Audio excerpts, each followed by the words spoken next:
नमस्कार, प्रणाम, आदाब, सत श्री अकाल, नमो बुद्धाय। उम्मीद है आपका परिवार सुखी और सुरक्षित होगा। आप अपना और अपनों का अच्छे से देखभाल कर रहे होंगे। मेरी तरफ से आपको मंगल कामनाएं।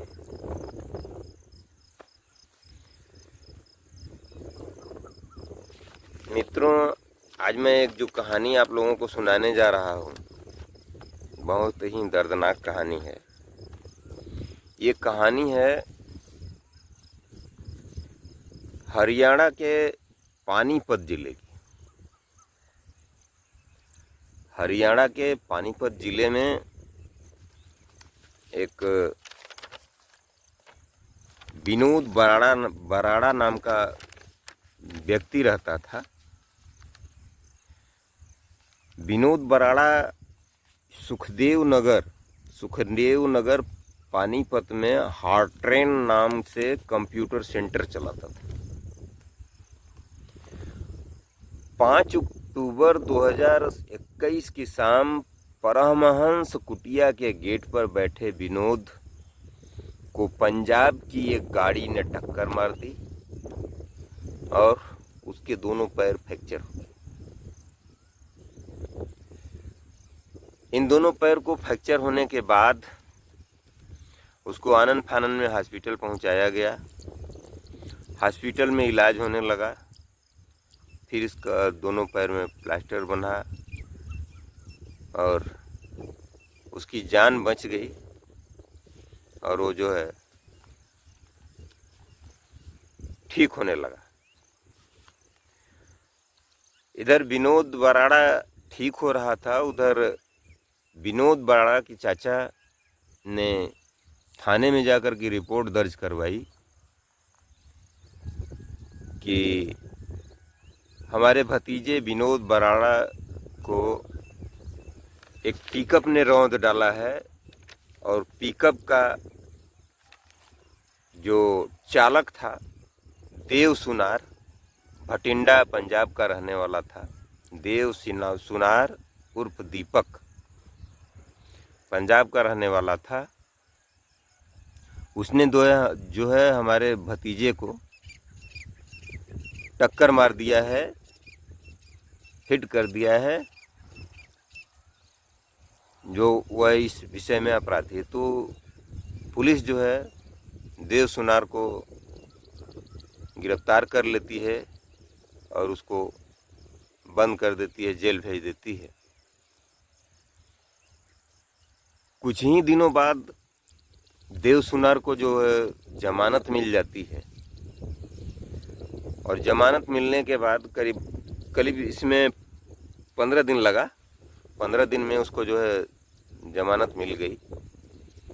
और जमानत मिलने के बाद देव सुनार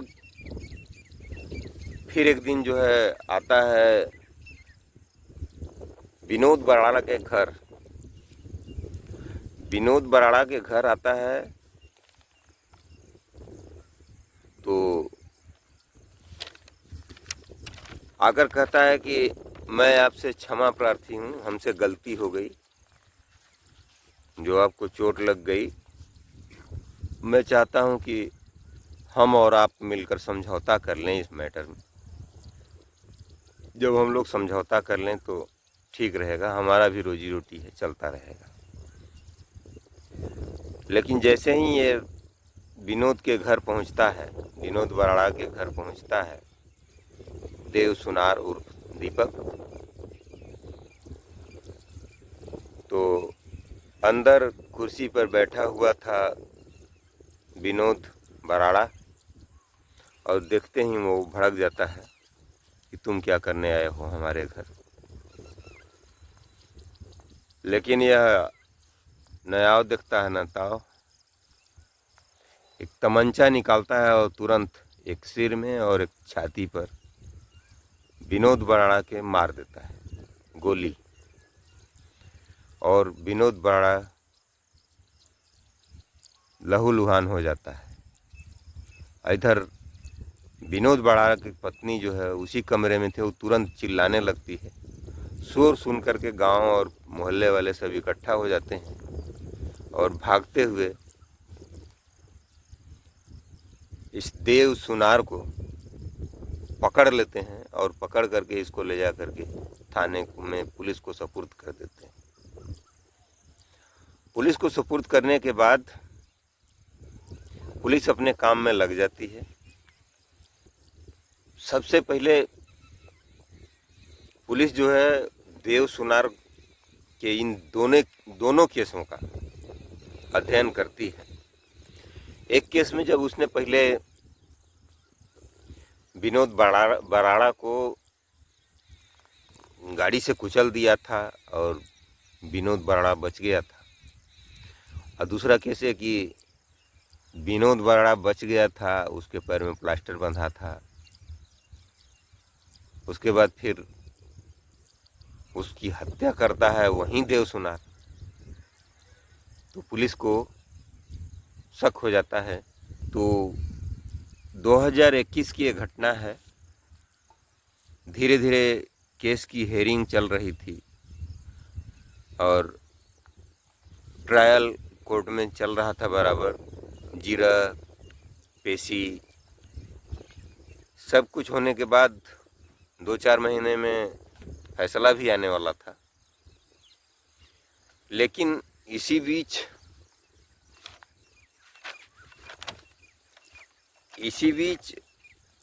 पानीपत के एसपी अजीत सिंह शेखावत के मोबाइल पर एक व्हाट्सएप मैसेज आता है।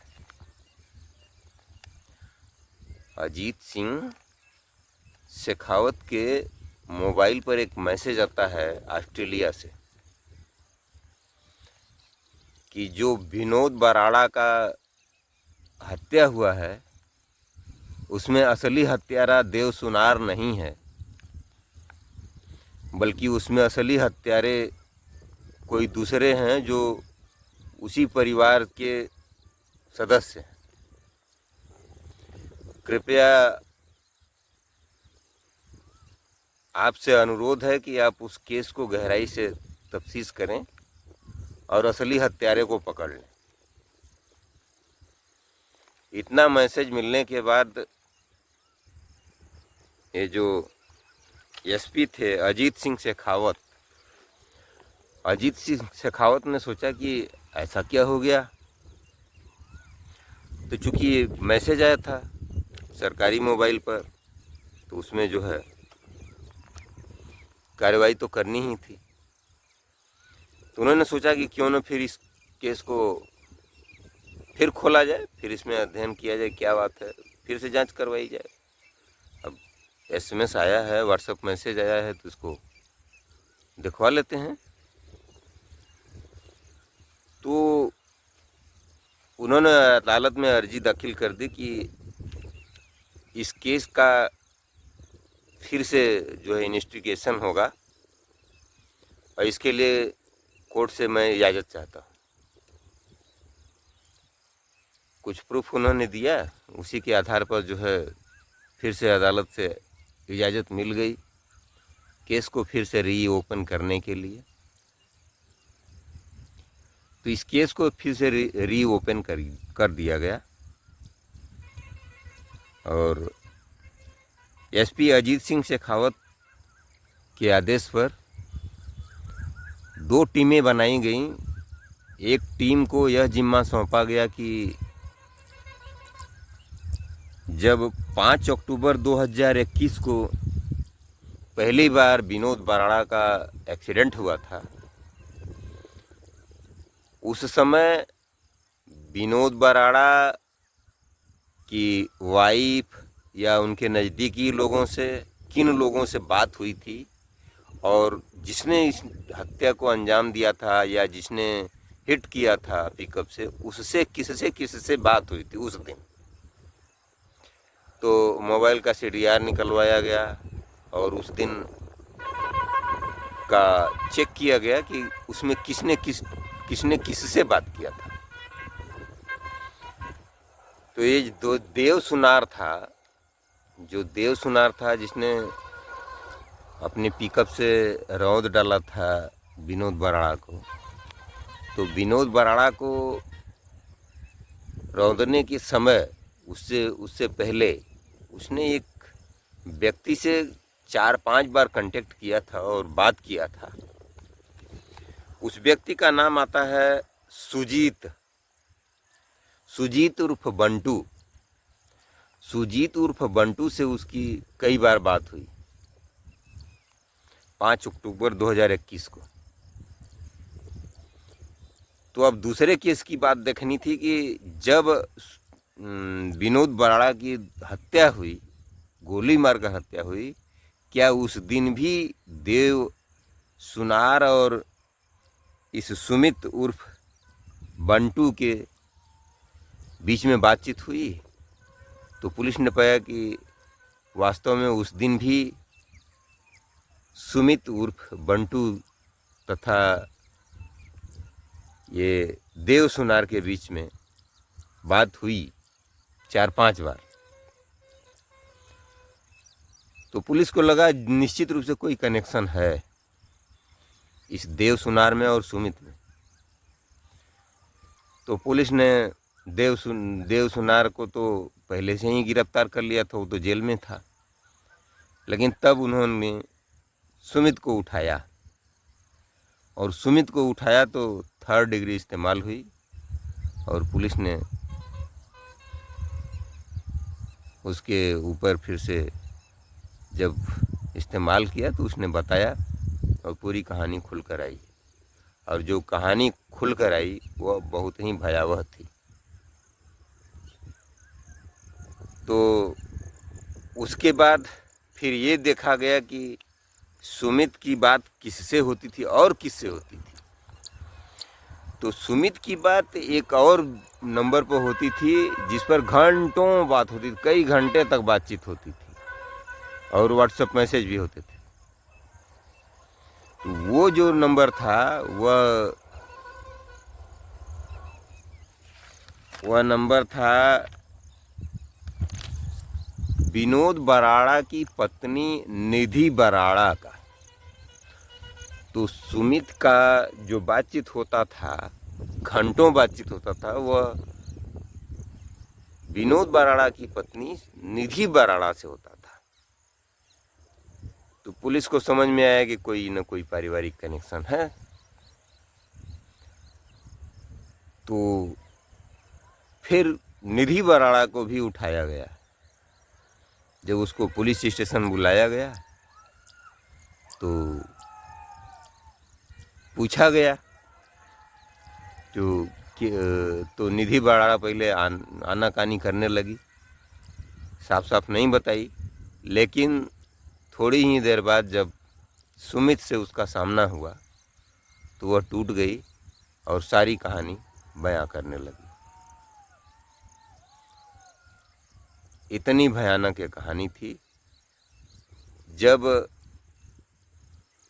ये विनोद बराड़ा अपना कंप्यूटर सेंटर चलाता था तो अकेले घर पर ये निधि बराड़ा रहती थी। तो एक दिन निधि बराड़ा ने विनोद बराड़ा से कहा कि मुझे जिम जाना है, मैं मोटी होती जा रही हूँ। तो जो विनोद बराड़ा था कहा कि ठीक है, तो तुम कोई जिम जो है ज्वाइन कर लो। तो जिम भी ज्वाइन कर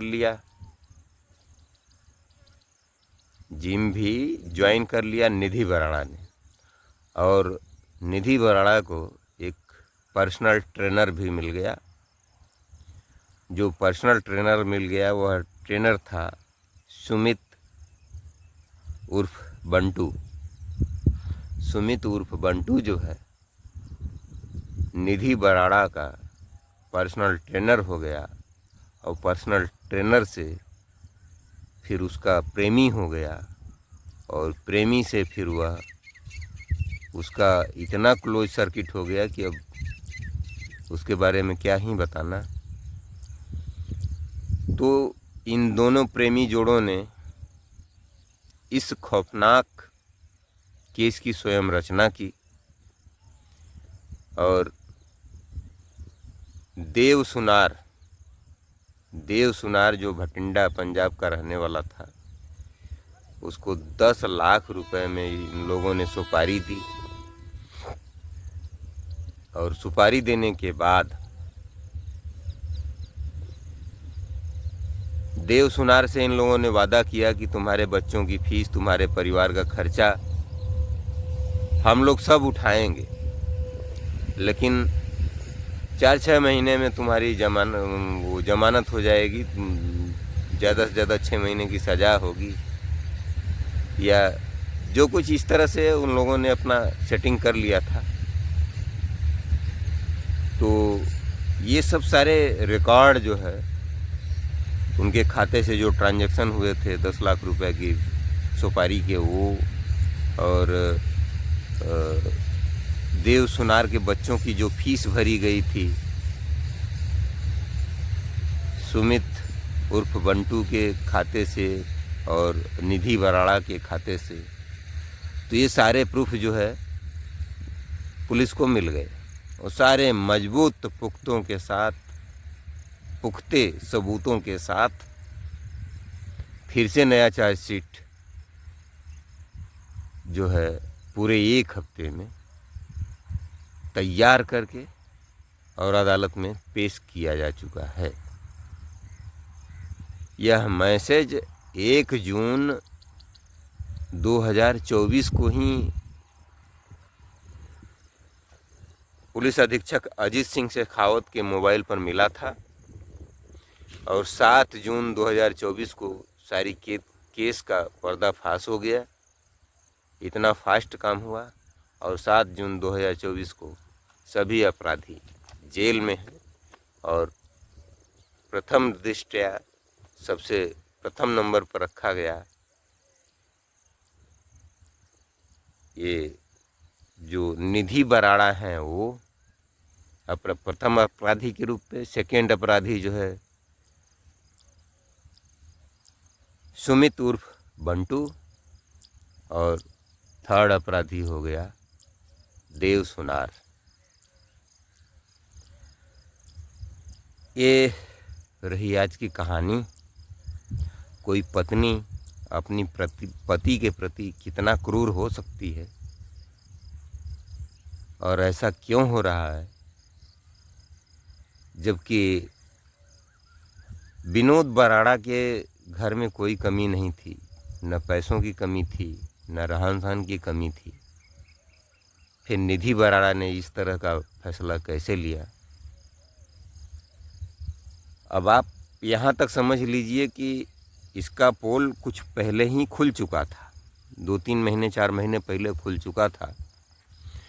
और इधर निधि बराड़ा जो है काफ़ी क्लोज हो गई थी सुमित से, और इसी बीच में वो एक अपने टूर पर भी गई थी सुमित के साथ। तो इसकी जानकारी जो है विनोद के भाई प्रमोद बराड़ा को, जो ऑस्ट्रेलिया में जॉब करता है, उसको हो गई थी। और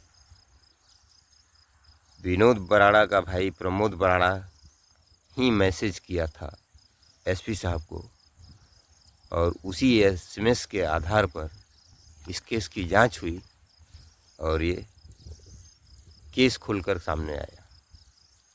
निधि बराड़ा तो अपने ससुर को भी मार देना चाहती थी और इसका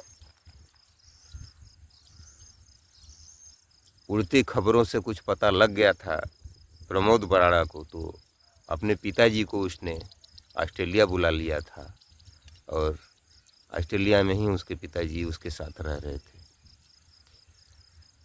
फिर उसके बाद मैसेज आया अजीत सिंह शेखावत को, जो एसपी थे पानीपत के, और इस केस का इस तरह से खुलासा हुआ। तो मित्रों, ये रही आज की दर्दनाक कहानी। इसी के साथ मैं अपनी इस एपिसोड को यहीं समाप्त कर रहा हूँ। आपको पूरा वीडियो देखने के लिए बहुत बहुत धन्यवाद। हमें उम्मीद है कि आपको यह वीडियो अच्छा लगा होगा। कृपया हमारे चैनल को लाइक कर दीजिएगा, वीडियो को लाइक कर दीजिएगा, चैनल को सब्सक्राइब कर लीजिएगा, एक कमेंट ज़रूर कीजिएगा, आप लोगों से विनती है। इसी के साथ मैं आज का यह वीडियो समाप्त करता हूँ। नमस्कार, धन्यवाद, जय भारत।